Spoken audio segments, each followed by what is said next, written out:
여러분 안녕하세요. 이번 영상에서는 당신은 어떤 유형의 아마추어십니까? 당신은 어떤 스타일의 아마추어 무선사십니까? 하는 주제로 이야기를 나눠보도록 하겠습니다. 우리 아마추어 무선사의 존재 이유는 교신, QSO 교신입니다. 교신을 하기 위해서 우리 아마추어 무선사는 주파수가 있고 무전기가 있고 CQ가 있는 것입니다. CQ로 시작해서 CQ로 끝나는 것이 우리 아마추어 무선사입니다. 제가 영상이나 제 채널 제목으로 여러 번 얘기했듯이 우리 아마추어 무선사에게 있어서 가장 중요한 것은 첫째도 CQ, 두 번째도 CQ, 세 번째 역시 CQ, 더 있다면 마지막에도 역시 CQ입니다. 그래서 CQ로 시작해서 CQ로 끝나는 것이 우리 아마추어 무선사인데, 개국을 해서 1년, 2년, 3년 정도 지나면은, 한 3년 정도 지나면은 이제 갈리게 되죠. 아마추어 무선사를 계속 하는 사람이 남아서 꾸준히 하는 사람이 있고, 한 3년 정도 지나서 이제 폐국하는 국, 집에 안테나를 내리고 집에 셰크에 그동안 모아왔던 각종 무전기 액세서리를 다 처분하고 다 정리하고 폐국하는 그 갈림길이 한 3년 정도 되면은 이렇게 갈려집니다. 그래서 남아있는 국이 그때 되면은 이제 평생의 취미가 되는 것이죠. 그 남아있는 국이 이제 어떤 스타일의 아마추어 무선사를 운영하느냐, 그 운영 스타일은 다 틀립니다. 하나에서 10까지 내가 폐국은 하지 않았지만 계속 콜사인을 유지하고 5년마다 운전면허처럼 그 갱신을 하면서, 꾸준히 갱신을 하면서 연맹에 그 회비를 달달이 년 이렇게 납부를 해 가면서 아마추어 무선사를 유지를 하지만, 그 교신하는 아마추어 무선사 스타일은 하나에서 10명 다 제각각 틀립니다. 그 첫째 유형이, 우리는 이제 농담 반 진담 반해서 아마추어에서 이렇게 그 용어를 따왔는지 돈마추어, 첫째가 돈마추어라고 합니다. 돈, 머니, 돈이죠, 돈. 머니에다가 마추어를 붙여서 돈마추어라고 하는 스타일입니다. 제가 설명을 안 해도 이미 제목에서 아시겠죠? 돈마추어는 첫째 그 사람들은 교신을 대부분이 아니라 거의 안 합니다. 열이면 열, 교신은 안 합니다. 아마추어 무선사인데도 교신은 안 합니다. 대신 셰크는, 집에 가보면은 셰크가 의리의리합니다. 집에 가서 셰크를 찾아보면 저쪽 골방 구석진데 셰크가 있는 게 아니라 대부분 손님이 와서, 외부 사람이 와서 눈에 잘 보이는 거실에, 현관문을 열었을 때 정면에 보이는 거실 잘 보이는데 대부분 그 의리의리한 셰크가 위치하고 있습니다. 그 셰크 그 유형이 의리의리하죠. 한 벽면에 그 전체 벽면이 다 무전기로 꽉 차 있고, 아마추어 무선사한테 필요한 온갖 기기, 측정기, 계측기, 사용하지도 않는, 사용 방법도 모르는 온갖 계측기가 다 있고, 그 최신의 그 비싼 HF 베이스 무전기에서부터 UV 베이스 무전기까지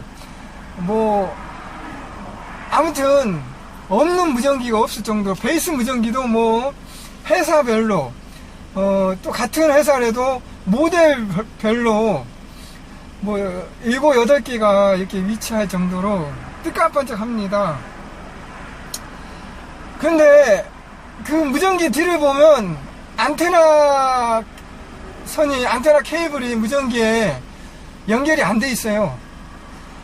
교신을 하기 위해서는 무전기에 동축 케이블 안테나 선이 뒤에 커넥터가 연결이 돼 있어야 되는데, 안테나 뒤를 보면 무전기만 이렇게 잘 진열을 해놨지, 안테나 뒤에 보면 동축 케이블이 연결이 안 돼 있고 마이크도 연결이 안 돼 있습니다. 그리고 또 중요한 점이, 셰크에 무전기는 있는데 옥상에 보면 안테나가 없어요. 그야말로 남들한테 보여주기 위한, 조금 내세우기 위한, 나는 이런 좀 아마추어 무선사의 그 고상한 그런 취미를 하고 있다. 그런 걸 어떻게 보면 남들한테 조금 뽐내기 위한, 보여주기 위한, 아니면은 조금 내세우기 위한 그런 의도로 이렇게 그 셰크룩을 유지하는 그런 스타일의 국입니다. 그런 스타일의 국들이 또 대부분 아파트가 많죠. 아파트는 또 안테나 세우기가 힘드니까 뭐 반강제적으로, 그 개국 초기에는 주택에 살아서 안테나도 세우고 교신도 했지만, 이제 그 중간에 피치 못하게 아파트로 이렇게 들어오게 되면은 안테나를 세울 수가 없으니까 반강제적인 동마추어가 되는 국도 일부는 있습니다. 일부는 있는데, 예, 이제 그런 동마추어가 있다는 말씀을 드렸고, 동마추어는 교신은 절대 안 합니다. 이제 두 번째는, 어떻게 보면 조금 동마추어, 교신은 많이 뭐 하는 국도 있는데 많이 안 하는 스타일, 그런 스타일인데, 홈메이드 자작파, 무언가를 열심히 이렇게 막 만들어야지 직성이 풀리는 그런 스타일.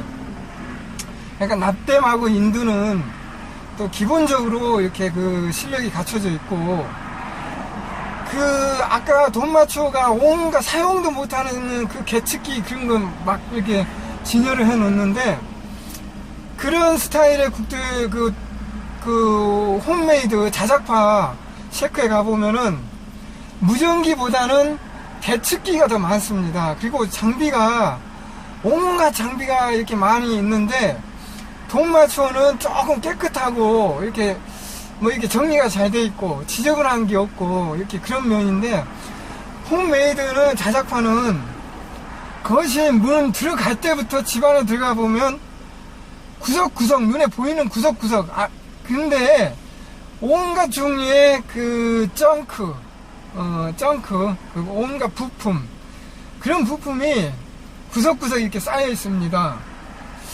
그래서 그 자작파의 그 집을 가보면 첫 현관문을 열면 그 특유의 냄새, 그 송진 냄새.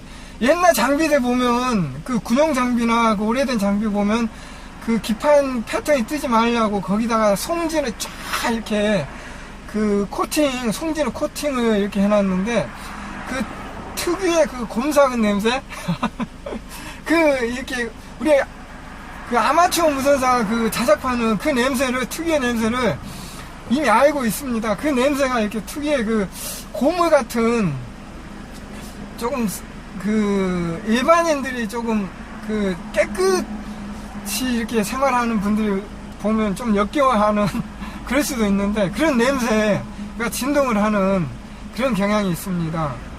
그 자작파의 그 이렇게 셰크에 가보면 온갖 종류의 그 계측기와 무전기가 많이 있는데, 무전기도 최신 무전기는 없습니다. 대부분 열에 아홉은 옛날 진공관 장비들. 그리고 계측기는, 그 자작파는 다 사용법을 하나에서 10까지 깨뚫고 있죠. 그만큼 실력도 갖추고 있고, 사용법도 다 알고 있고, 그래서 그 자작파는 앞에 쩡크에서 이미 한번 말씀을 드렸듯이 내가 사용하는 무전기 뭐 그런 장비를 직접 내 손으로 만들어서 무전기도 만들고 안테나도 내가 직접 만들어서 내가 만든 무전기로 내가 만든 안테나를 통해서 전파를 발사하는 그런 거에 자기 그 아마추어 무선사의 큰 자긍심을 거기에 그런 곳에 큰 의미를 두고 활동하는 파입니다. 그래서 그 국들은 그 교신도 이제 내가 만든 무전기가 어떻게 발사되는지 어떤 스펙으로 어떤 출력으로 발사되는지 그걸 알기 위해서 뭐 송신도 하고 간단하게 교신도 하지만 그 교신을 위해서 무전기 자작을 하기보다는 내가 자작을 하니까 자작한 무전기를 위해서 교신을 일부 하는 그런 스타일입니다. 그리고 오디오도 같이 하죠. 보면은 뭐 진공관 그 앰프를 직접 자작을 하는데 진공관 앰프 자작이 굉장히 돈이 많이 드는 취미입니다. RF도 그렇지만 진공관 쪽은 더 생각 외로 금액이 많이 듭니다. 앰프 하나를 만들기 위해서는 그 들어가는 부품이 간단하게 가장 간단한 스타일을 만든다고 해도 상극관 출력관에서부터 뭐 5급관이면 출력관, 아니 초단관, 출력관, 그리고 가장 중요한 아우트 비용도 만만치 않죠. 그게 뭐 직접 감는다 아니면은 조금 까탈스러운 스타일은 예전에 그 이런 뭐 청계천이나 그런 데서 감는 그런 그 아우트나 전원 트랜스를 절대 쓰지 않습니다. 옛날 그 메이커제에서 나온 쩡크에도 옛날 오리지널로 나온 그 메이커에서 쓰다 나온 거기 그 장비에서 나온 아우트와 그 트랜스가 진짜다 하는 그런 사상 신조를 가지고 있어서 그런 쪽으로만 이렇게 추구를 하고 진공관도 옛날 그 미국 그 진공관 시대에 그때 나온 그 메이저 회사에서 만든 진공관이 진짜고 그 뭐 70년대 80년대 진공관이 TR 시대에 이미 진공관이 안 만들어지던 시대에 저쪽 뭐 동구권 뭐 중국이나 뭐 소련 그런 데서 만들어진 진공관은 거들떠 보지 그런 진공관은 굉장히 가격도 싸고 구하기도 쉽지만 그런 진공관은 거들떠 보지도 않는 그런 스타일. 이래 그 자작판은 금액이 앰프 하나를 만들어도 금액이 상상 이상입니다. 뭐 남들이 뭐 진공관 앰프 뭐 3, 40만원 뭐 그보다 제대로 만들면 그보다 한 10배 정도의 비용이 들어도 그런 스타일 아까 처음에 말씀드린 그런 까탈스러운 곡들은 10배의 비용이 들어도 그쪽으로만 그런 스타일로만 제작을 합니다. 그만큼 오디오가 그 좀 자작파가 굉장히 금액이 많이 듭니다. 우리 그 인터넷 그런 사이트 보면 농담 반 진담 반으로 해서 남자들이 그러니까 그 와이프가 싫어하는 남자들의 취미 10가지가 있으면은 뭐 첫째 그 뭐 자동차 뭐 또 뭐 카메라 뭐 여러 가지가 뭐 있는데 그 중에 오디오도 상위권에 드는 그런 취미입니다.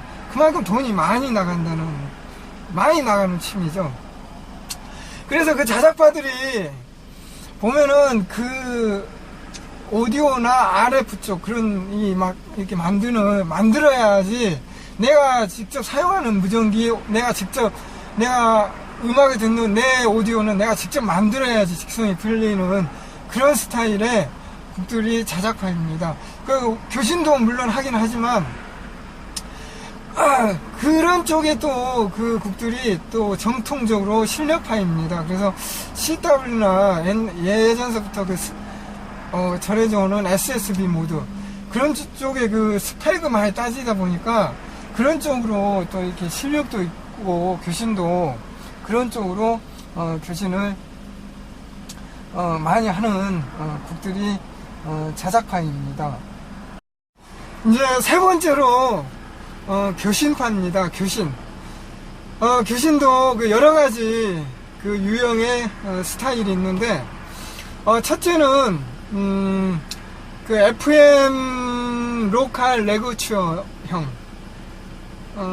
다들 이제 아시겠죠? 그러니까 개국해서 가장 먼저 입문하는 입문 밴드인 145MHz 투메타 FM에서 교신을 주로 많이 하는 스타일입니다. 근데 이제 우리들이 조금 오해 아닌 오해를 할 수 있는 부분이, 아마추어를 뭐 10년, 20년 오래 해서 뭐 투메타 FM 교신은 조금 그 밑에 거, 그리고 HF 교신 DX는 조금 위에 고급형, 뭐 그렇게 생각할 수 있는데 그건 절대 아닙니다. 뭐 10년 이상 아마추어를 계속 해도 DX를 하고 싶은 실력과 HF에서 남들보다 더 많은 HF에서 DX를 할 수 있는 실력과 그런 뭐라고 하죠, 처지가 되는데, 그게 그냥 FM 투메타 FM 레고추어 교신이 더 재미있고 나는 그 교신이 더 좋다 해가지고 10년 20년 뭐 30년 오로지 투메타 FM 교신만 운영하는 그런 국들도 굉장히 많습니다. 그러니까 이게 조금 뭐 FM 투메타 FM 교신이라고 뭐 이렇게 낮은 그런 교신이 절대 아니라는 거죠. 그래서 뭐 처음에 물론 이제 입문할 때는 너나 나나 다 그 교신을 많이 하게 되죠. 그러다가 이제 HF 뭐 DX도 이렇게 이제 더 발전하고 그런 스타일인데, 그 투메타 FM에서 그 깨끗한 FM 음질로 이렇게 동네 주민 만나서 뭐 이렇게 농담하듯이 가벼운 스타일의 그 레그추어 농담, 그런 교신을 좋아해서 그런 교신만 계속하는 스타일이 있습니다. 그런 스타일이 있고, 또 하나는 이제 비슷한 경우인데 투메타 FM 그 스타일. 그러니까 투메타에서 HF에서 DX를 하는 게 아니라 투메타 FM으로 DX를 하는 그런 교신입니다. 그런 곡들은 투메타 DX는 정의할 수 있는 게, 내가 살고 있는 에리아를 벗어나서 내가 뭐 원 에리아다 하면은 2에리아, 3에리아, 그러니까 저쪽 충청도, 전라도, 아니면은 경상도, 또 강원도하고 이렇게 안테나에서 안테나로 다이렉트 투메타 접하로 다이렉트 교신을 하는 것을 DX라고 합니다. 투메타 DX도 한 분야로 분명히 존재를 합니다. 뭐 집에 야기 안테나를 설치해서 위치가 좋은 국은 옥상에 야기 안테나를 설치해서 뭐 4에리아 쪽, 5에리아 쪽으로 방향을 맞춰서 전파 컨디션이 좋을 때 교신을 하면은 저쪽 뭐 전라도 아니면은 경상도 뭐 부산하고 기지국이 집에서 서울 집에서 경상도 기지국하고 집에서 집으로 안테나에서 안테나로 다이렉트로 교신이 됩니다. 그런 그 DX를 추구하는 것이 투메타 DX 교신입니다. 그런 국들은 뭐 7메가에서 그 전국 그 올 KDN을 완성하듯이 이 투메타로 전국 올 KDN을 수집하는 그런 교신이죠. 이제 그런 교신이 있고, 저는 예전에 지금 제가 살고 있는 쪽이 노량진 제 살고 있는 집이 위치가 안 좋다 보니까 제 집에서는 아까 말씀드렸듯이 옥상에 뭐 24소자, 58소자 뭐 그런 그 스테이크의 그 야기 안테나를 설치해도 전국 DX는 안 되는 위치입니다. 우리 아마추어 그 현상이 하나가, 위치가 안 좋으면 안 좋은 데는 아무리 거창한 안테나와 아무리 거창한 그 빔 안테나를 설치해도 이 전파 컨디션이 따라준다고 해도 한 교신에 그 도달하는 그 거리는 한계가 있습니다. 그만큼 그 로케이션, 자기가 운영하는 그 위치, 로케이션, QTH는 절대적으로 굉장히 중요하다는 얘기입니다. 그래서 제 집에서는 뭐 그 야기 안테나 할아버지가 와도 DX가 안 되니까 제가 매 주말, 좀 오래된 얘기인데, 매 주말 그 배낭에 그 투메타 핸디와 야기 안테나를 그 짊어지고 저쪽 북한산 문수봉에 올라가서 문수봉에 13소자 커시크래프트 야기와 섹션 파이프 5단으로 세워서 MHI 20의 투메타 핸디 가지고 전국 DX를 교신을 거의 한 10년 이상 매 주말 일요일 오전에 했었습니다. 그때는 투메타 운영국들이 많다 보니까 그 HF DX에서 뭐 어느 그 에리아, 그러니까 뭐 내가 아시아면은 뭐 노스 아메리카 그쪽만 나와라 해서 지정을 해서 그쪽만 부르면은 다른 뭐 아프리카나 유럽 뭐 여타 다른 대륙에서는 나오면은 응답을 하면 안 되죠. 그러니까 그런 식으로 북한산 문수봉에서 투메타 DX 할 때도 CQ로 이제 남쪽으로 야기 안테나를 거치해가지고 CQ로 내면은 하도 많은 그 4에리아, 5에리아 쪽에서 응답을 해서 그냥 그 KDN으로 그 지방의 이름을 지정해서 불러야지 될 정도, 불러서 CQ로 내야 될 정도로 그때는 그 지방에 대기하는 그 투메타 빅건들이 굉장히 많았습니다. 뭐 26소자, 그리고 52소자, 그리고 104소자에 104소자면 야기가 정말 보면 그 방송국 수준의 그 정도의 스택으로 그 투메타를 운영하는 그런 빅건이었죠. 그런 빅건들이 각 지방마다 많이 있었어요. 그래서 뭐 부산 뭐 CQ 부산 나와라, 부산 나오면 부산이 나오고, 대구 나와라 하면 대구가 나오고, 뭐 전라도 광주가 나와라 하면 광주가 나오고, 제주도 나와라 하면 제주도가 나오고, 아무튼 뭐 그 정도로 그 재미가 있었고 그 활기차고 막 그랬었습니다. 예, 그래서 그만큼 열의를 가지고 해서 투메타 DX 그 북한산 문수봉 그 자리에서 저도 전국 올 KDN을 완성을 했습니다. 사실 타 지방하고 쉽게 교신이 되는 7메가 국내 교신으로도 그 올 KDN 완성하기가 굉장히 힘이 든 건데, 제가 그 문수봉 그 자리에서 투메타 올 KDN을 완성을 했고, 물론 그건 이제 내 QTH 떠난 포터블 운용이라서 정식으로는 인정은 안 되죠. 그래도 뭐 어떻습니까? 내가 좋아서 한 거니까, 내가 그냥 나만의 교신 그 기록으로 그렇게, 두고 있습니다.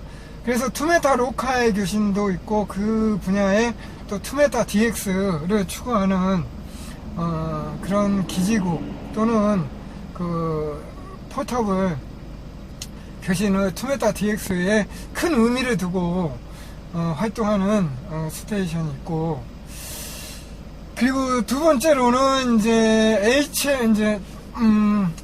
이제 투메타 FM 교신을 많이 하다가 이제 HF DX로 이렇게 하는 국들이 이제 앞으로 이렇게 발전을 해 나가죠. 물론 이제 HF DX도 하지만 FM 로컬 교신도 뭐 같이 하는 그런 국들도 있고, 아니면은 그냥 HF DX를 시작하면서 FM 교신은 이제 전혀 안 하는 그런 국들도 또 있습니다. 그래서 HF-DX는 이제 본격적으로 이렇게 하려면 그 옥상에 HF 그 빔 안테나를 뭐 처음부터 세워야겠다 하는 사람보다는 처음에는 이제 뭐 무지향성 그 수직 안테나로 교신을 하는데, 우리 아마추어가 가장 예, 그냥 이렇게 얘기하겠습니다. 우리 아마추어가 가장 열받는 게 뭐냐면, 같은 아마추어끼리 남은 하는데, 남은 되는데, 나는 안 됐다. 그러니까, 뭐, DX 교신을, 어느 진짜로 귀한 엔티티, 지역에 DX국이 HF 어느 주파수에 나와서 운영을 하는데, 같은 이제 빅 파일업이 일어나면서, 우리 한국이 이쪽이 이제 밴드 컨디션이 DX국하고 잘 열려가지고 우리 한국 스테이션들이 많이 교신을 하는 그런 타임일 때, 이제 DX국들은 대부분 다 이제 같은 아마추어의 DX국 하는 국들은 대부분 서로 다 알죠. 뭐 알면서 지내는데, 같이 이제 DX국이 QRZ 해가지고 같이 응답을 했는데, A국은 신호가 들어갔습니다. 근데 먼저 들어갔으니까 들어갈 수도 있겠다. 나는 B국인데, 같이 응답을 한 B국인데, A, B국이 같이 응답을 했을 때, A국을, DX국이 컨택을 불러와서 컨택이 됐습니다. 그 A국은 나는 알고 있는데, 조금 열받죠. A국이 먼저 컨택이 됐으니까. 근데 이럴 수도 있죠. 처음 컨택이 됐으니까 A국이 먼저 컨택이 될 수도 있겠다.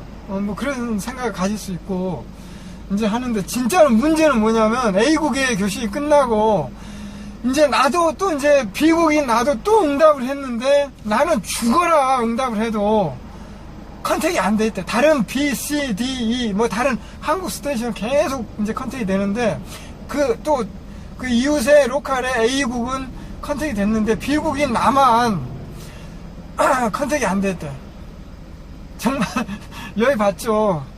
근데 이제 따지고 보니까 A국은 나하고 라이센스 급수도 똑같고, 출력이 같다는 얘기죠. 라이센스 급수도 같은데, 단지 뭐가 틀리냐면, A 스테이션은 야기 안테나고, HF지만, 옥상에, 올밴드, 3소자, 야기 빔 안테나가 있어서, 빔을 그쪽 DX국하고 맞춰가지고 교신을 했고, 그래서 컨택이 됐고, 나는 빔 안테나가 아니라 수직 안테나, 무지향성이다 보니까, A국하고 나하고 출력은 같지만 나는 죽어라 같이 외쳐도 컨택이 안 됐다. 그러니까 A국은 되는데 나는 안 되니까 정말로 그때는 속에서는 막 부글부글 열이 오르죠. 머리에서 막 스팀이 나고. 그래서 나도 이제 내가 좋아서 빔을 안테나, 내가 돈에 여유가 있어서 내가 옥상에 공간에 이렇게 쉽게 빔 안테나를 올릴 수 있는 여건이 돼서, 그런 여건이 되는 사람은 아무도 없습니다.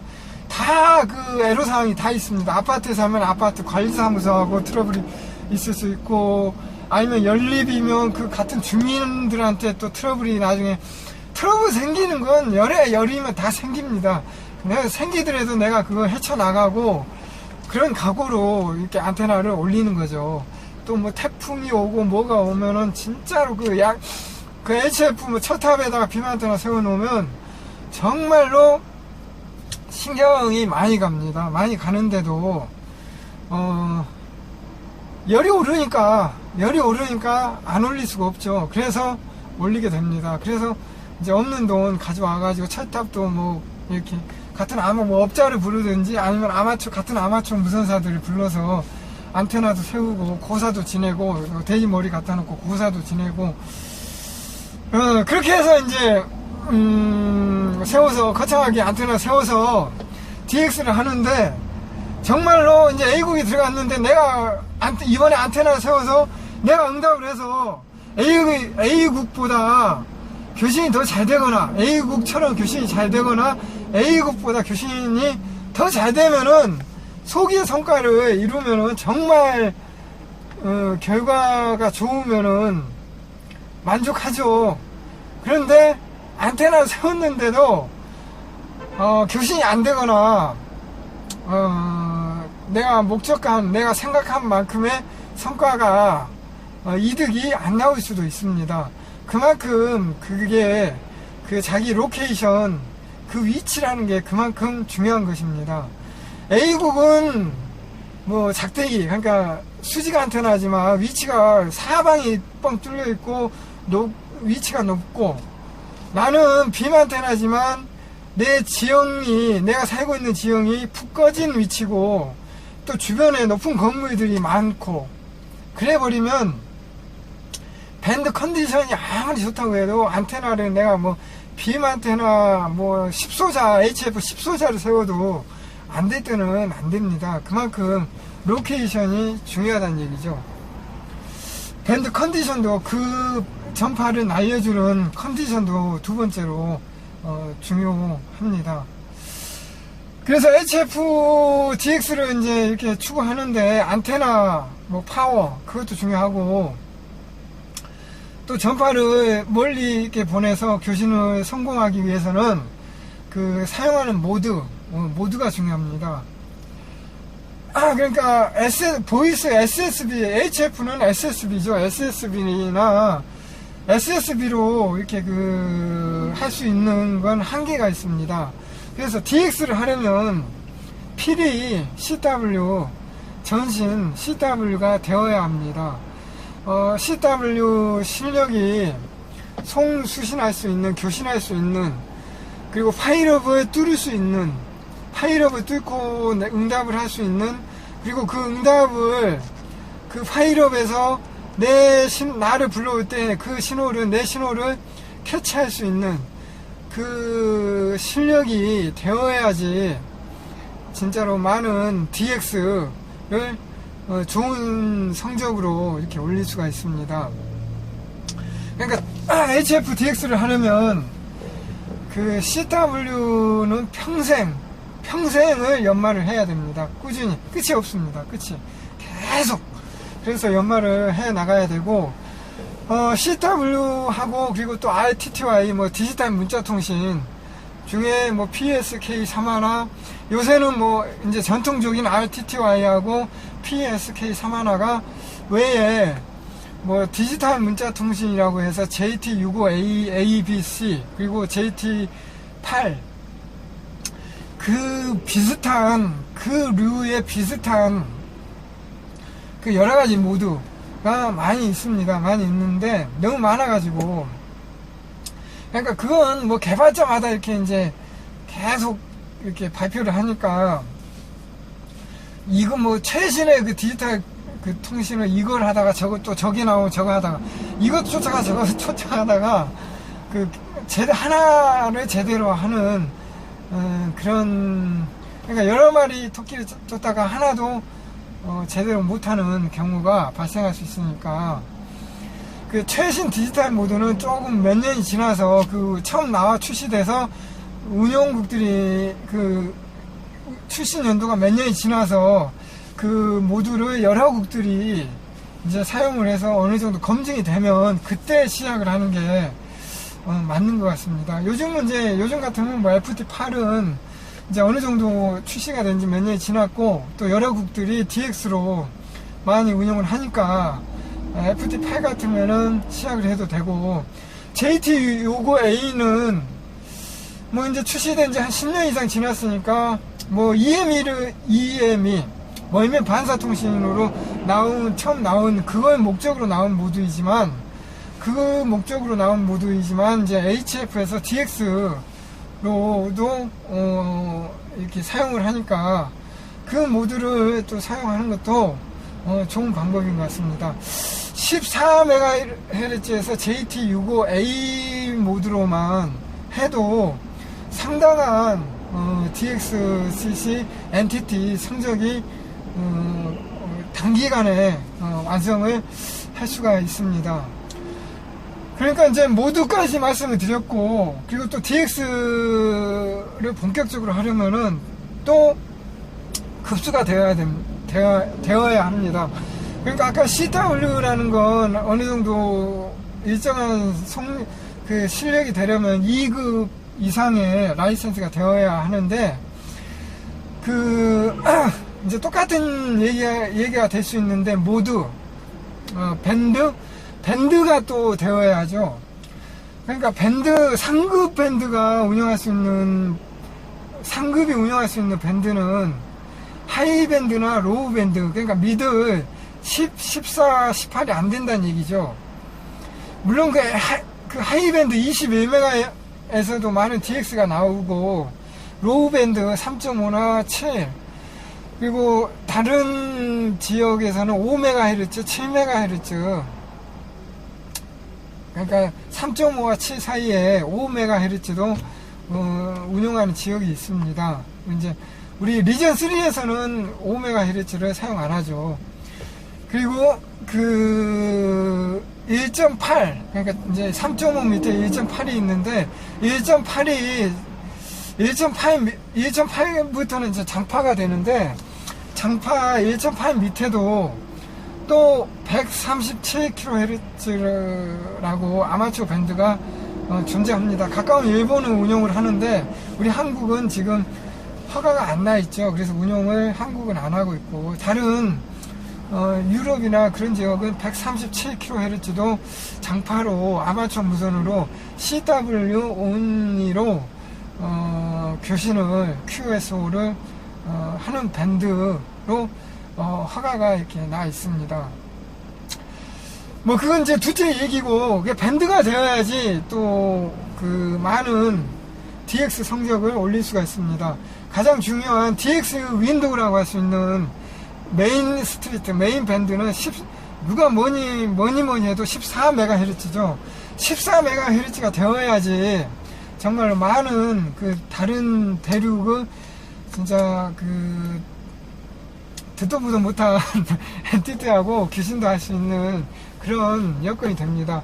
물론 뭐 21이나 28, 또 7메가나 3.5에서도 뭐 귀한 DX 엔티티가 나오긴 하는데, 14MHz보다는 교신 확률이 적죠. 그리고 그 밴드 컨디션이라는 건 시시각각 변하니까, 그리고 아침, 점심, 저녁, 그리고 새벽, 그 시간대마다 이 오픈되는 DX의 오픈되는 그 주파수 때가 다 틀립니다. 그래서 그 주파수에 따라서 그 주파수에 맞는 밴드가 언제 오픈이 되는지, 이런 건 각종의 뭐 인터넷에 뭐 여러 가지 이렇게 그 아마추어가 올린 글들 많이 있는데, 그건 참고만 할 뿐이지, 내가 진짜로 DX를 하기 위해서는 내 몸으로 그 밴드 오픈되는 걸 내 몸으로 터득을 해야 됩니다. 터득을 해야지, 자기가 터득을 해야지 그 DX의 어느 밴드에 어느 시간에 어느 지역이 나온다 하는 걸 터득을 해야지 그 지역을 내가 연결을 해서 교신을 성공을 해서 남들보다 엔티티를 하나라도 더 앞서갈 수 있는. DX 엔티티는 어차피 경쟁입니다. 무한 경쟁. 다른 국들하고 경쟁입니다. 경쟁이니까 그 경쟁이 나쁘다는 게 아니라 그 선의의 그 경쟁을 이렇게 해야지 열의도 생기고 목적도 생기고 성과를 얻었을 때 그 희열이 큰 거죠. 그래서 전 세계 DX가 뭐 320, 330 뭐 그런 엔티티가 있으면 300을 넘는다는 그 성적을 올리기 위해서는 평생을 이 아마추어 무선에 DX에 몸 바쳐서 시간을 바쳐서 해도 될까 말까 하는 성적입니다. 그래서 HF에서 DX 그 좋은 성적을 올린 국들한테 우리가 정말로 큰 박수를 보내고 우러러서 존경을 해야 되는 이유가, 그 하나를 달성하기 위해서 어느 선 이상 넘어가면 더 이상 그 하나를 하나의 엔티티를 더 성적을 올리기 위해서는 여태까지 해왔던 거에 노력에 뭐 2배, 3배를 더 노력을 해도 그 될까 말까 하는 그 정도 그 어느 급이 있습니다. 그 급을 뛰어넘기 위해서는 2배, 3배의 노력을 해야지 되는데 그 2배, 3배의 노력을 한다는 게 무엇이겠습니까? 남들 잠잘 때, 편하게 잠잘 때 잠 안 자고 새벽에 꿀잠 잘 때 4시, 5시에 일어나서 무전기 앞에 앉아서 무전기를 켜고 남들 일할 때 남들 부자 되기 위해서 일하는 시간에 일 안 하고 들어와서 자기 무전기 켜고 무전기 앞에서 신호를 듣고 그러니까 그만큼 그 HFDX에서 일정 성과 누구나 일정 선 이상은 성적을 올릴 수 있는데 그 뛰어넘어서 이제 그러니까 최고의 성적에 근접하는 성적을 올리기 위해서는 남들보다 2배, 3배의 그 희생과 노력이 있어야 된다는 걸 말씀드렸습니다. 그래서 14MHz 밴드를 운영하기 위해서는 2급 이상의 급수가 필요하고 그리고 아까 잠시 말씀드렸듯이 남은 되는데 내가 안 될 때 진짜 열이 받죠. 열이 받는데 2급하고 또 1급의 차이가 나면은 또 열이 받습니다. 1급은 1kW의 그 출력을 리니어를 사용해서 1kW 그러니까 1000W죠. 1kW의 그 출력으로 송신을 해서 단번에 DX국과 컨택을 할 수 있는데 2급은 최고 출력이 200W죠. 200W. 200W하고 1kW는 많은 차이가 납니다. 사실 200W로 송신해서 물론 뭐 밴드 컨디션이 좋고 비만테나고 하면 교신이 되지만 다른 게 안 받쳐줄 때 밴드 컨디션이 최고가 아닐 때 중간일 때는 아무래도 출력이 높은 게 성공 확률이 높겠죠. 그래서 또 이제 열이 받으니까 또 열 받으면 어떻게 합니까? 또 이제 그걸 만회를 해야죠. 그러면은 또 급수를 올리기 위해서 2급에서 1급을 올리기 위해서 공부도 또 적지 않은 나이에 머리 싸매고 또 책 넘겨가면서 공부해야 되고 또 가서 시험 보고 또 이제 합격을 하면은 또 리니어 또 장만해서 또 1kW로 또 송신하는 그런 업그레이드를 또 하게 됩니다. 이 업그레이드는 내가 필요에 의해서도 하지만 남들과의 경쟁에서 져버리니까 열받으니까 머리에서 스팀이 나니까 업그레이드를 하는 그런 경향도 있습니다.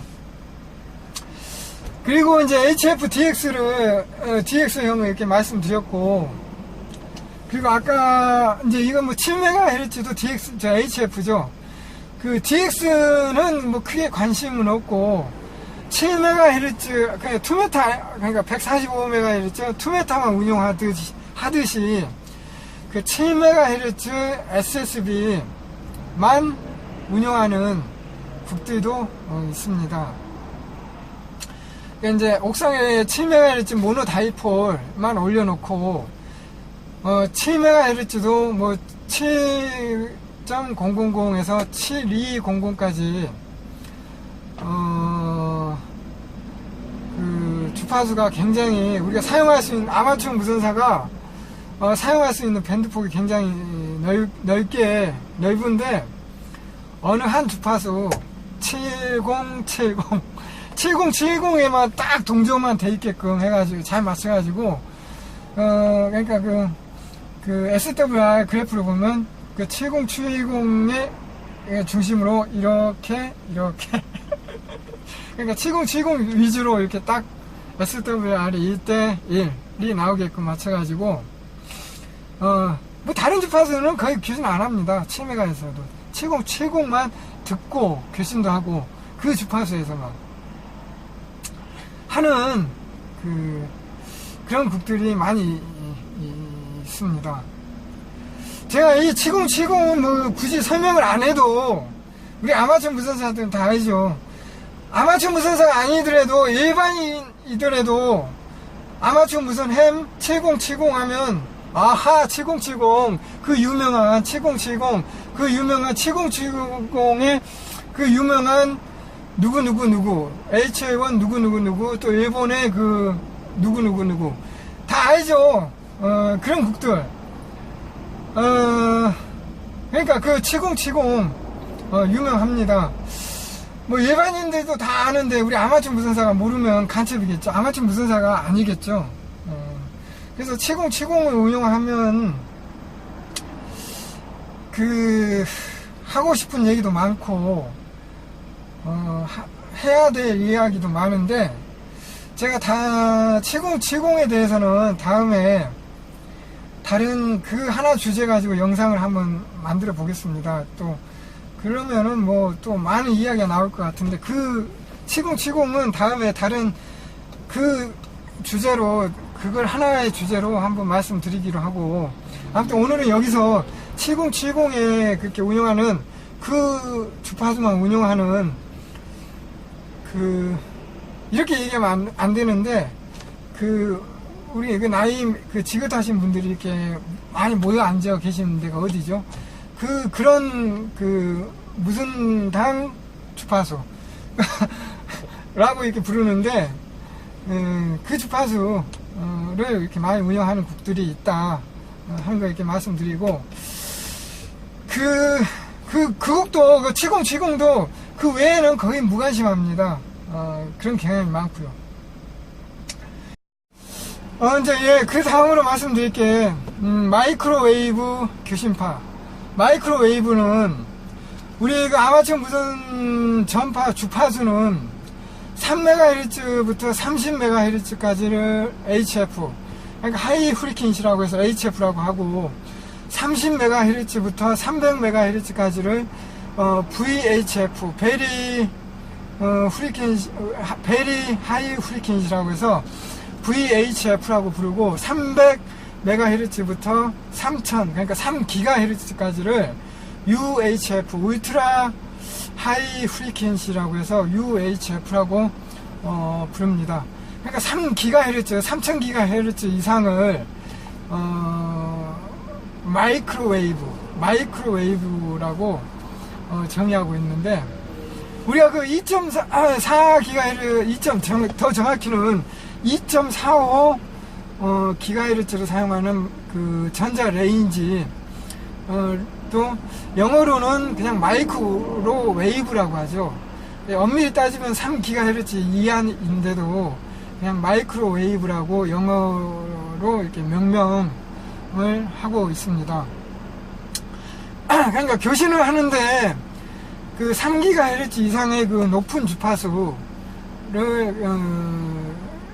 주로 이렇게 교신하는 그런 사람들을 아마추어 무선사를 마이크로웨이브 파라고 부릅니다.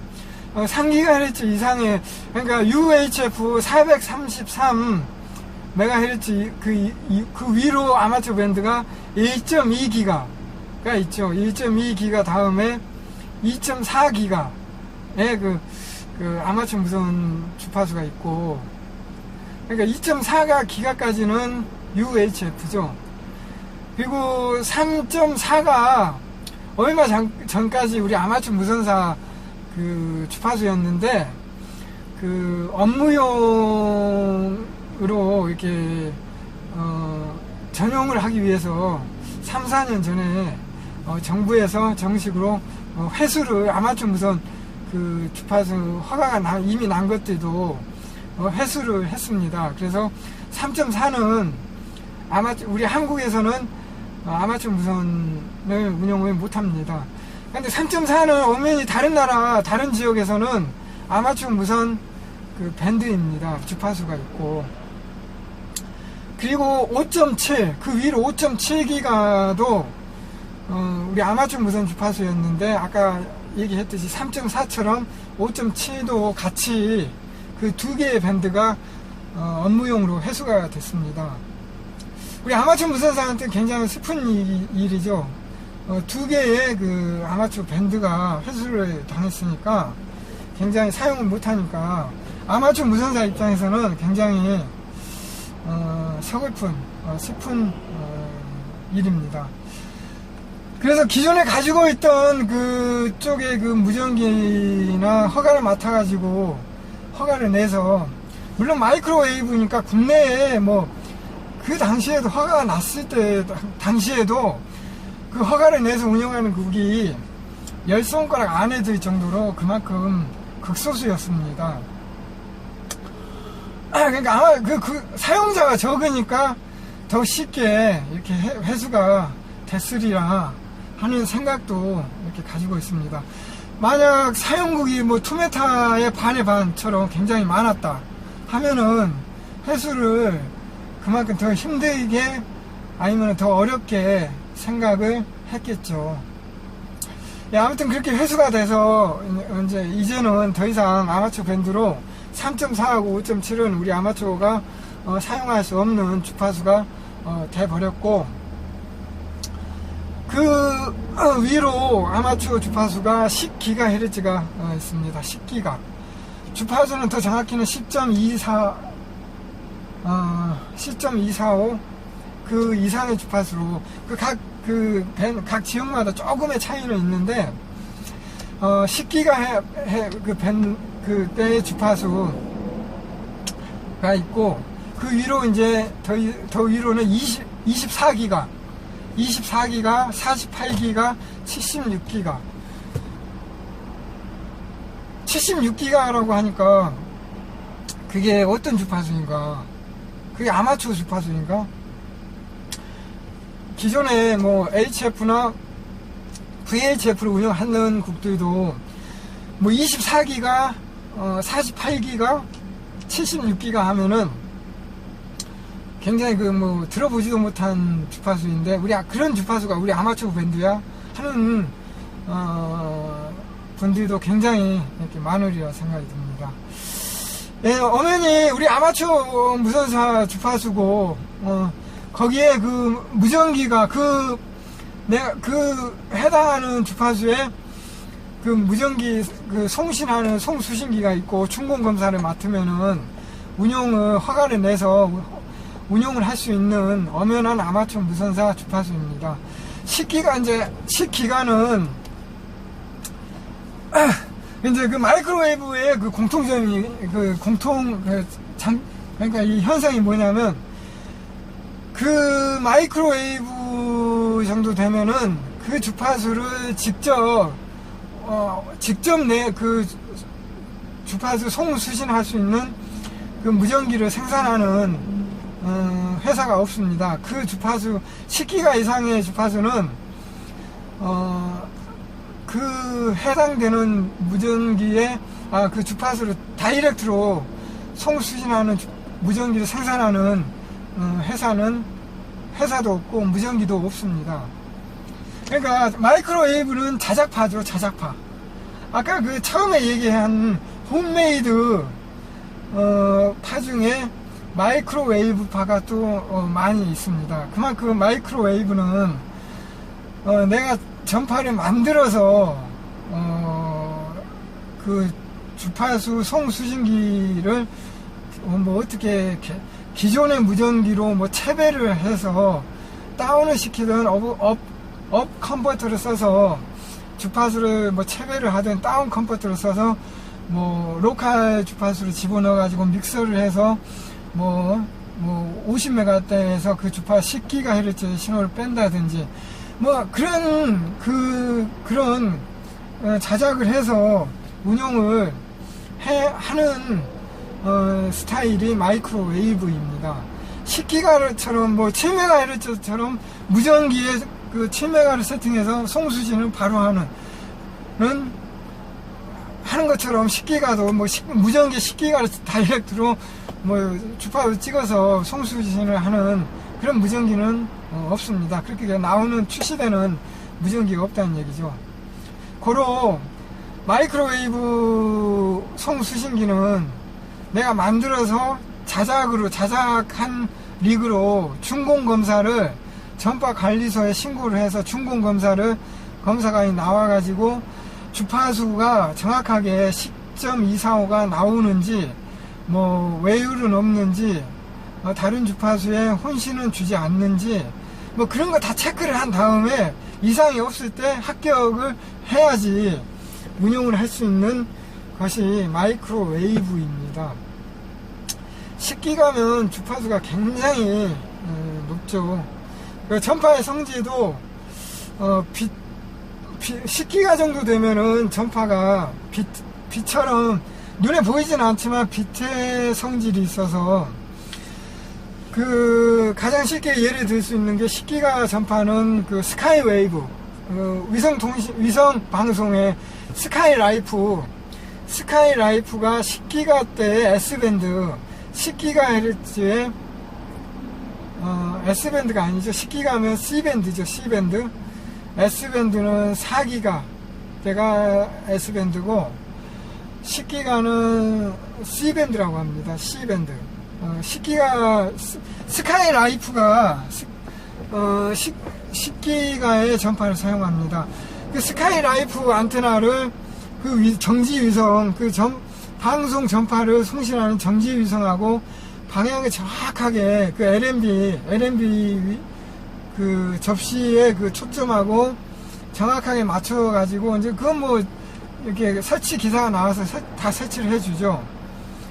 그렇게 정확히 위성하고 스카이라이프 접시 안테나에 빔이 정확하게 맞춰서 설치를 해 놓으면 TV 방송 수신이 깨끗이 이렇게 되는데, 뭐 태풍이 온다거나 바람이 많이 불어가지고 스카이라이프 접시 안테나가 이렇게 흔들리면 방송 수신이, 우리 옛날 아날로그는 조금 뭐 이렇게 노이즈가 지직하고 뭐 보이기 하겠지만, 디지털의 특징이 뭐냐면 되면 되고 안 되면 안 되고, 그러니까 이렇게 흔들려 버리면 아예 수신이 막 이렇게 깨져버리는 현상이 막 발생되고, 그러다가 이제 바람이 이제 잦아들고 태풍이 지나가면은 다시 이제 조용해지면 다시 이제 방송 수신이 되고, 그런 전파의 성질이 있습니다. 그래서 옥상에 올라가서 스카이라이프 안테나에 LNB 앞에 손으로 LNB 하고 위성하고 중간에 손으로 이렇게 가려버리면 전파가 오다가 내 손에 굴절이 돼버려서 전파 수신이 안 됩니다. 그러니까 전파 빛도 뭐 이게 장애물에 가려지면 반사가 돼버리죠. 10기가 정도 되는 전파도 오다가 이 방해물이 생기면 튕겨져 나가버립니다. 다른 방향으로. 그래서 수신이 전혀 안 되는 그런 성격이 됩니다. 마이크로웨이브 정도 되면 사용하는 모드는 쉽게 일반적으로 생각해서 ATV, 아마추어 TV라고 하는데, 동영상을 주고받는 그런 교신을 합니다. 저쪽 5 에리아 쪽에서 일본하고 바다 건너, 일본하고 한국을 바다를 두고 한 240km, 250km 정도 거리에 지역에서 서로 다른 주파수 커뮤니케이션을 해가면서 10기가대의 양쪽에 접시 안테나 방향을 서로 맞춰서 화상을 주고받고 이게 하는 그런 활동을 하는 게 마이크로웨이브의 ATV 화상통신, 화상교신에 하는 그런 방법입니다. 그런 교신은 정확하게 방향이 맞으면은 0.5W 가지고도 디지털 TV처럼 깨끗한 화상을 주고받을 수 있는데, 이 방향이 좀만 어긋나 버리면 교신이 또 수신되던 영상이 전혀 수신이 안 되고 이렇게 힘들고 하는 그런 현상이 생깁니다. 10기가가 그 정도의 그 성격인데, 그보다 또 더 높은 24기가 76기가 정도 되면은 이 빈각이 어느 정도로 정확하게 샤프하게 맞아야 하는지, 그게 대충은 이렇게 생각이 드실 겁니다. 10기가가 이 정도의 그 빔으로 이렇게 맞는다고 하면 24기가는 이 정도 빔으로 맞아야 되고, 76기가 되면은 이 정도 빔으로 서로 맞아야지 통신이 된다 하는 것이 이렇게 답이 나옵니다. 그게 이제 화상 통신하는 그 방법이고, 물론 이제 마이크로웨이브에서도 그 SSB 모드를 운용을 합니다. 근데 아까 말씀드렸듯이 10기가의 그 전용의 무전기가 없다 보니까, 뭐 10기가의 전파를 50메가 무전기에 집어넣어서 거기다가 로컬 주파수를 이렇게 집어넣어서 50MHz로 출력을 해서 그 50MHz 무전기로 송신과 수신을, 중간에 뭐 업다운 컨버터가 당연히 그 장치가 따로 있어야겠죠.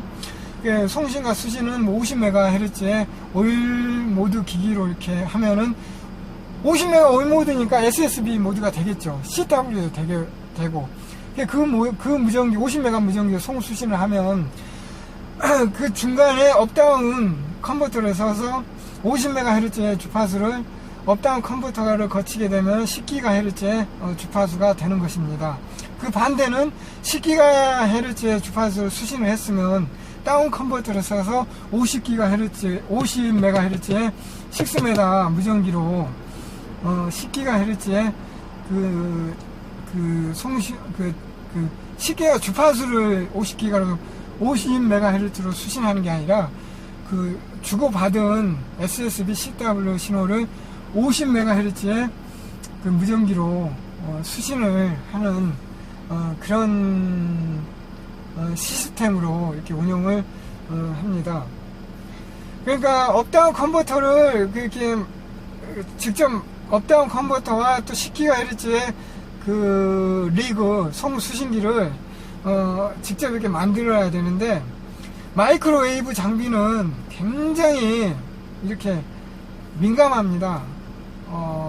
그러니까 민감하다는 건 대부분 다 이렇게 모든 장치가 차폐가 돼 있고, 그 안에 보면은 그 라인이 다 도파관으로 전파가 가는 길은 이 동주 케이블이 아니라 이 도파관, 수도관 뭐 그런 관처럼 관을 쓰는 그런 시스템을 만들다 보니까, 어떻게 보면 10GHz 그 송수신기 보면 그 전자 이렇게 TR이나 무전기, 일반 무전기 보면 전자 부품, 그러니까 저항이라든지 IC, 콘덴서, 여러 가지 전자 이렇게 부품, 그런 게 많이, 기판도 있고 그러는데, 10기가 정도 마이크로웨이브 장비 보면은 물론 그게 다 칩으로 되어 있습니다. 칩으로 되어 있고 이미 차폐가 되어 이제 이 쇳덩어리로 차폐가 되어 있으니까, 그런 건 저항 전기, 저항하고 콘덴서, TR, IC, 그런 건 눈에 보이지 않습니다. 다 쇳덩어리 안에 들어가 있고, 그 10GHz의 그 무전기를 보면은 무슨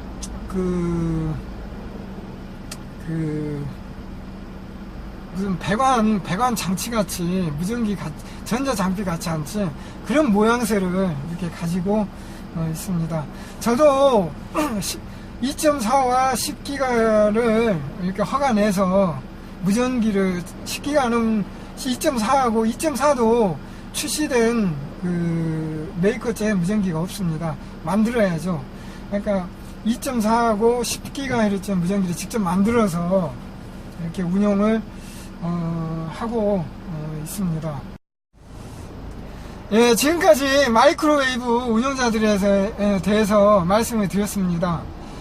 그리고 아까 그 7메가처럼 그 HF 어느 한 특정 밴드 모드를 특히 좋아해서 그 밴드 모드 위주로 운용하는 국들이 또 있습니다.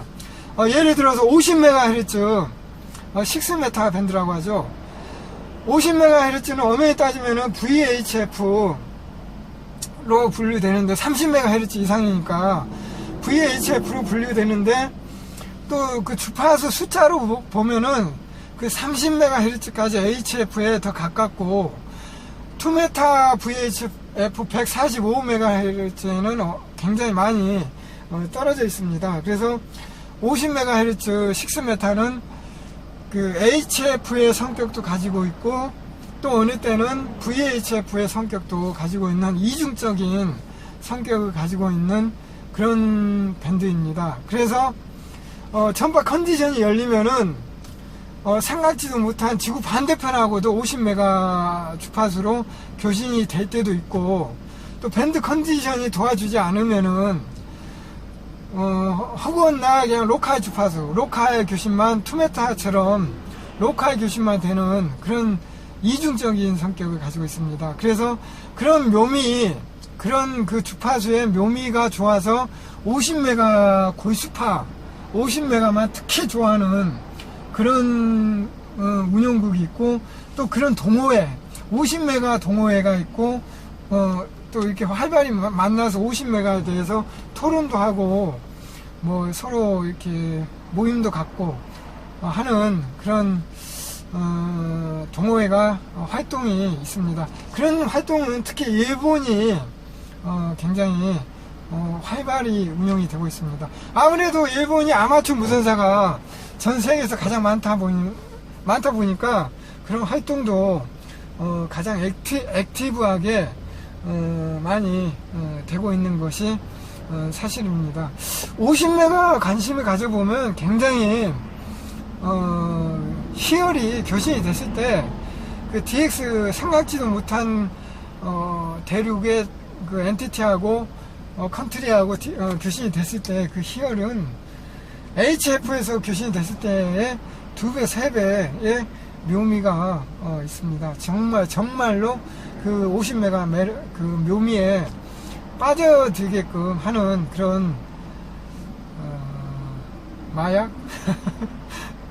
그런 그 흥분, 재미, 흥미, 쾌감, 희열 그런 게 50메가에는 굉장히 큽니다. 그 50메가처럼 또 29메가 그 HF에서 유일하게 FM이 있는 29메가 10m에 29메가 FM 동호회도 일본에서는 굉장히 활발하게 운용이 교류가 이렇게 되고 있습니다. 29메가 같은 10m인데 29메가 FM을 운용을 해도 28메가 또 SSB는 또 자주 이렇게 그 동호회는 또 운용을 또 안 합니다. 어떤 부류냐면 완장입니다. 완장. 이 아마추어 활동을 하는 게 교신이 아니라 오직 이 완장을 한번 차보기 위해서 완장을 차는 거에 목숨을 걸고 완장을 차는 게 오로지 목적인 그런 아마추어 무선사입니다. 뭐 돈마추어의 그런 완장파가 조금 많이 있기는 한데 이 자작파라든지 홈메이드파한테는 이 완장파가 거의 없죠. 그리고 교신파 중에는 조금 일부만 조금 있을 수도 있는데 이 완장이라는 건 우리가 옛날에 그 민방위 훈련 나가면 이 팔에다가 두르는 그 노란 띠 그걸 완장이라고 했죠. 완장. 또 군대 가면은 이 어깨에 이제 선임병이 되면 이 어깨에 선임병이라고 해서 그 병과의 그 최고참 또 그 뭐라고 하죠? 뭐 반장, 부반장. 군대에서는 뭐 반장, 부반장이라고 안 하겠지만 그게 되면 선임병이 되면 여기다 푸른 견장 이렇게 달아줬죠. 아무튼 그 완장 하나 차보기 위해서 그게 목적인 아마추어 무선사가 또 일부 존재합니다. 우리 아마추어 무선에는 그 단체가 연맹이 있고 그 연맹이 있으면은 그 연맹의 최고 책임자가 이사장이 되죠. 이사장 밑에는 부이사장이 있고 그 부이사장 밑으로는 이제 이사들이 있습니다. 각 분야의 그 이사가 있고 이사 밑에는 그 위원장이 또 있고 위원장 밑에는 또 위원이 있고, 그러니까 굉장히 이 단체는 이제 갈수록 단체 회원들은 적어드는데, 이 단체의 규모는 옛날 70년대나 지금 2020년, 내일 모레 20년이죠. 20년대나 변한 게 없습니다. 더 많아졌으면 많아졌지, 아무튼 완전히 더 많아진 것 같아요. 그래서 또 이제 각 본부에 또 각 본부가, 각 지역마다 각 본부가 있고, 그 밑으로 또 지부가 있고, 각 본부에는 본부장이 있고, 본부장 밑으로 부본부장이 있고, 또 각 지부에는 지부장이 있고. 그러니까 아무튼 그 완장이라는 걸 한번 해보기 위해서는 그 수많은 아마추어 무선, 내가 교신은 전혀 안 하지만, 1년에 단 한 곡도 교신은 안 합니다. 교신은 안 하지만, 그 아마추어 무선은 무슨 행사, 피드 대회, 또 무슨 뭐라고 하죠? 워크샵, 단체장, 워크샵, 이사장 워크샵, 워크샵, 그런 행사가, 수많은 행사가 1년이면, 수많은 행사가 있습니다. 그 행사장에는 단 한 번도 내가 아무리 바쁜 일이 있고, 내 생업이 있지만, 그런 행사에는 매 주말마다 단 한 번도 빠지지 않고 얼굴을 내비쳐서, 거기다가, 얼굴 도장, 이렇게 표현을 하면 좀 이상한데, 거기다 얼굴을 내비쳐서 꼭 활동을 하고 이렇게 오는 그런 파가 완장파입니다. 그 목적은 한 가지죠. 남들이 다 알고 있죠. 그래서 그렇게 열심히 우리 아마추어 신조가 이제 아마추어 무선사는 서로 봉사를 한다, 이제 그게 이제 신조로 있는데, 완장을 차서 정말로 완장을 찬 만큼, 완장의 무게만큼, 그런 행사라든지 아마추어 무선 교신, 또 그런 여러가지 행사, 필드 대회, 대회, 그런 데 가서 2배, 3배, 내 완장의 무게감만큼 책임감을 가지고 봉사 활동을 하시는 분이, 더 많으리라 생각을 합니다. 실제는 그런지 모르겠는데, 제 생각에는 더 많으리라 이렇게 생각이 들고, 또 일부는 거기에 극소수 일부는 완장 차는 게 목적이고, 완장을 이제 차게 되면은 또 180도 달라지는 분도 분명히 있으리라 이렇게 생각이 듭니다. 완장을 차게 되면 이제 목에 좀 힘이 들어가고 목에 디스크가 걸릴 정도로 힘이 들어가고, 조금 어깨에 힘도 주고 이렇게 다니는 분들도 계시죠. 또 완장의 무게를, 의미를 크게 생각 안 하시는 분들은 그런 분들 보면 크게 개의치 않습니다. 개의치 않고 오로지 교신만, 아마추어 무선사의 본연의 모습인, 본연의 목적인 교신만 이렇게 또 열심히 하시는 분들도 뒤에서 그런 분들 봐도 전혀 개의치 않고 이렇게 또 교신을 열심히 하는 분들도 많이 계십니다. 이제 처음 개국해서 연립이나 단독주택에서 몇 년 운영을 하다가 아파트로 이제 들어가게 되면은 아파트 들어가면은 안테나 세우는 것이 자유롭지를 못하니까, 우리 아마추어 무선사들한테는 어떻게 보면 좀 사형 선고가 될 수도 있습니다. 그래서 단독주택에서는 옥상에 내 열정만 있으면 내가 올리고 싶은 HF 야기 안테나, EME 안테나, 다이폴 풀파장 안테나, 이렇게 모든 거 세워서 운영을 하다가 여타저타 사정으로 아파트에 입주를 하게 되면은 안테나를 관리사무소나 그 주변에 민원 때문에 안테나를 세울 수가 없습니다. 더구나 요즘 짓는 아파트는, 예전의 아파트는 그 옥상이 있는 구조였죠. 옥상이 이렇게 평평하게 돼 있고 그 사방에 테두리에 난간이 있는 그런 옥상이 있는 구조로 아파트가 지어졌는데, 요즘 아파트들은 옥상이 이렇게 삼각형으로, 지붕으로, 옥상이 따로 없이 삼각형 지붕으로 되어 있는 구조라서 더더군다나 안테나를 세울 수 있는 구조나 여건이 안 됩니다. 뭐 편법으로 뭐 높이 이렇게 사시는 분들은 베란다 안테나를 이제 앞에 내놓고 사용하게 되는데, 그나마 층수가 있는 국들은 베란다 안테나도 조금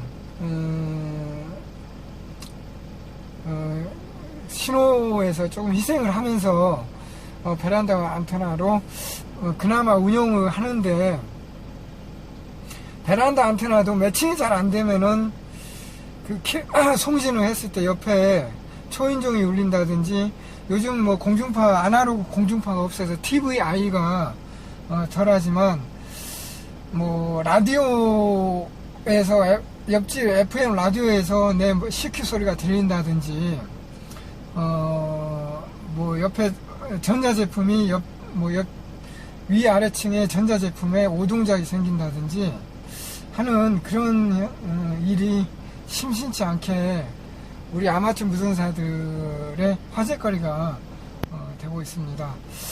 정말로 뭐 같은 동에 누구가 진짜로 뭐 위층 아래층 마음에 안 드는 주민이 있으면은 HF 키를 잡으면은 온 한 동이 전자제품이 마비가 된다 하는 그런 우스갯소리도, 우스갯소리 아닌 우스갯소리도 있습니다.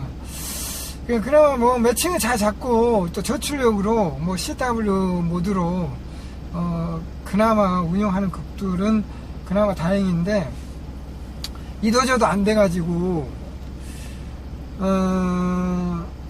아주 저층의 경우는 베란다 안테나도 세울 수가 없죠. 앞동이나 옆동에 막 이렇게 막혀 있어가지고 신호가 거의 사망 직전인 그런 경우가 많습니다.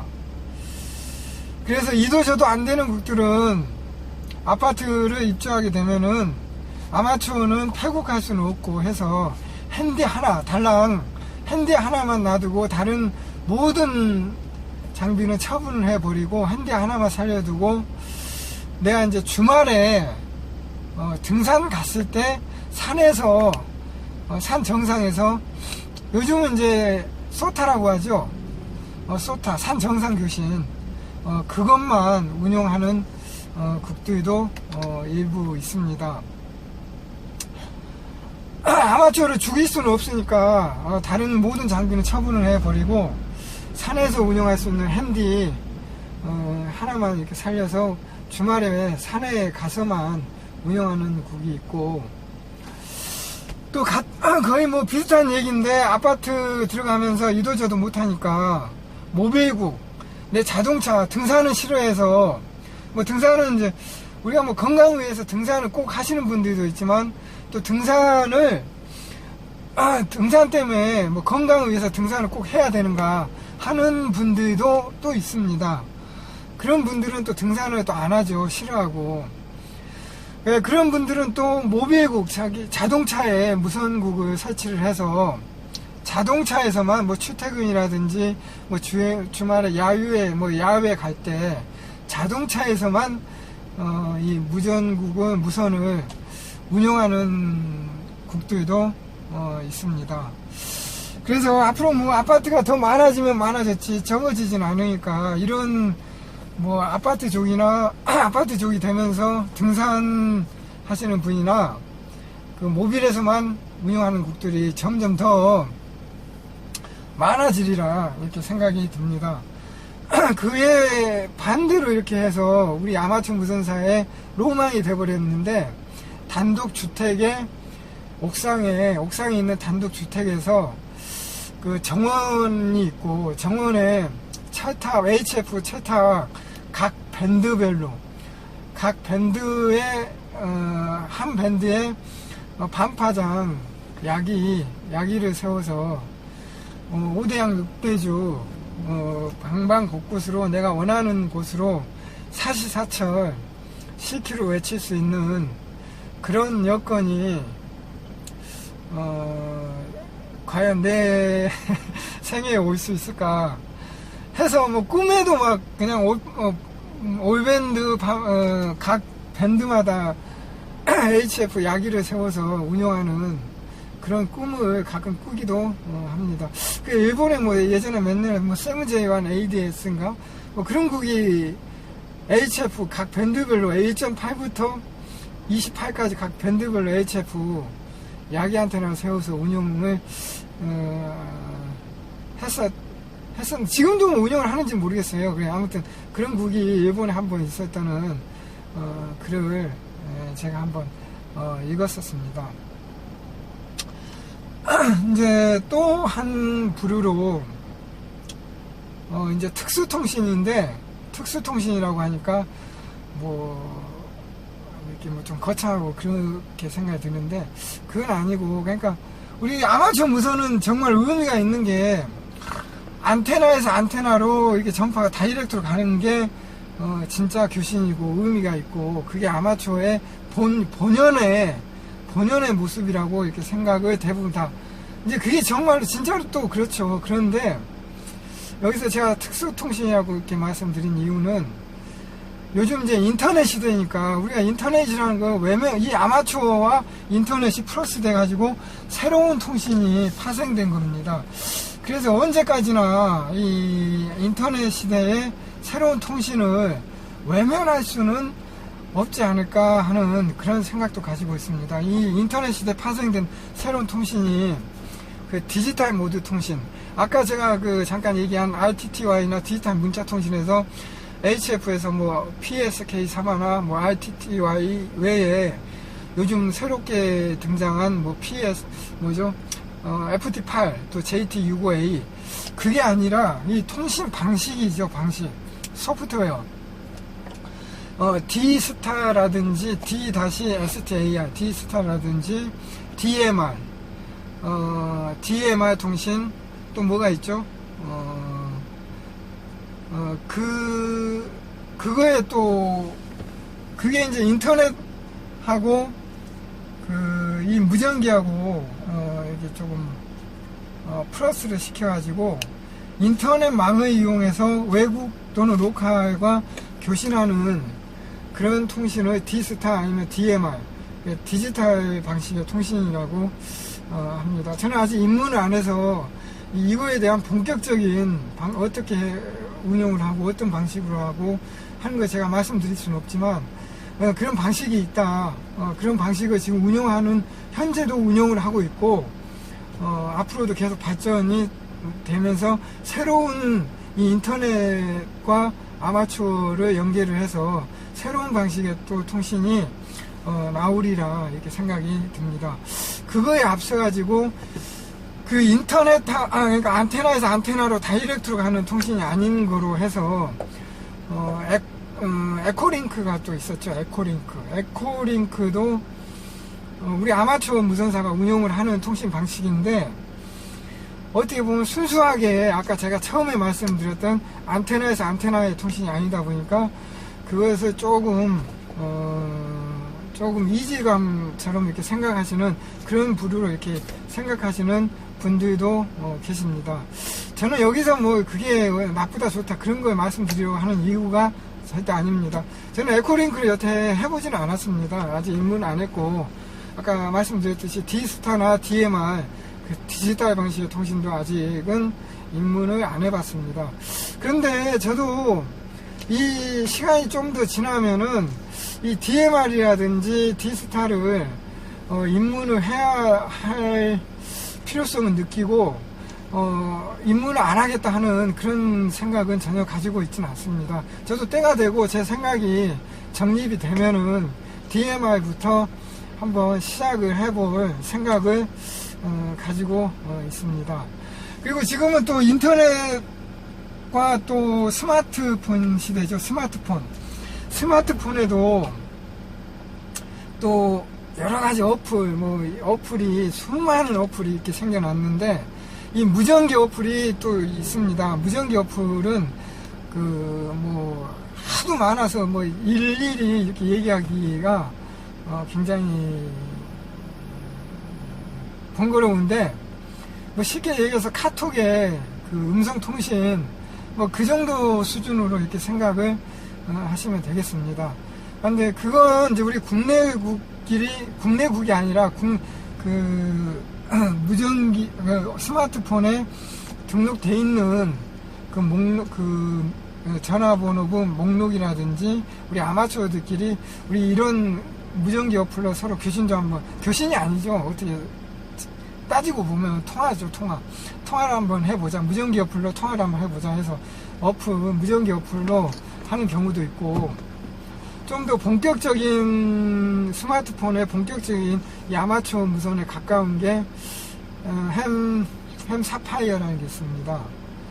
외국에서 그게 이제 들어온 건데, 그 어플을 사용하게 되면 실제 무전기처럼 각 밴드가 있고 모드가 있고, 그리고 진짜 무전기처럼 시그널 바가 있고 PTT 눌러야지 송신이 되고, 우리 국내국끼리 교신하는 게 아니라 외국 스테이션 가입을 하면 전 세계 가입을 한 모든 나라의 국들이 대기를 하고 있고, 어떻게 보면 인터넷 스마트 어플을 이용하지만 실제 무전기 실제 교신처럼 이렇게 이 스마트폰을 통한 어플을 통한 그런 교신 어플이 존재합니다. 저도 1년간 한번 운영을 했었는데, 많은 국들과 교신을 할 수 있지 않을까 하는 생각으로 시작을 했는데, 거기에 대기하는 국들이 조금 제한되어 있더라고요. 제한되어 있다 보니까, 제한되어 있다는 건 물론 이제 외국에는 많은 국들이 대기를 하지만, 많은 국들이라고 해도 나오는 국이 항상 나오고, 새로운 국은 조금 시간이 이렇게 걸려서 새로운 국들이 등장하고, 제가 생각했던 것보다는 조금 덜 액티브해서 1년이 지나서 더 이상 연장을 해서 운영은 지금은 하진 않습니다. 그러나 그것도 제가 생각을 다시 한번 든 게, 내년이나 해서 다시 한번 시작을 해보고픈 마음이 있습니다. 그거의 장점이 뭐냐면, 내가 업무 중이라든지 업무 중에 조금 휴식 시간, 이 점심시간처럼 지금처럼 점심시간에 휴식이라든지 업무를 보다가 휴식 시간이라든지, 아니면 주말에 야외를 갔다든지 집 외에 있을 때 무전기가 옆에 없고 교신을 할 수 있는 여건이 아닌 상황에서 자유로운 시간에서 내가 스마트폰만 있으면은 전 세계 어느 나라 대기만 하면 나오는 국이 떠있는 외국국과 이렇게 클릭을 해서 전파로 가는 건 아니지만, 실제 아마추어 교신하는 것처럼 외국어로, 영어로, 아니면 그 나라 언어로 교신을 실제로 하는 거니까, 이 외국어 습득이라든지 교신 용어, 또 교신 스타일, 그런 걸 익히는 데는 이것만큼 좋은 게 없다는 생각이 들었습니다. 그래서 다시 한번 해볼 생각을 가지고 있습니다. 여태까지 이제 쭉 여러 가지 부류의 아마추어 운영 스타일을 말씀드렸는데, 이 영상을 지금 처음부터 끝까지 보신 분은 많지 않으리라 생각이 드는데, 끝까지 보신 분들 중에 과연 여러분은 어떤 유형의 아마추어십니까?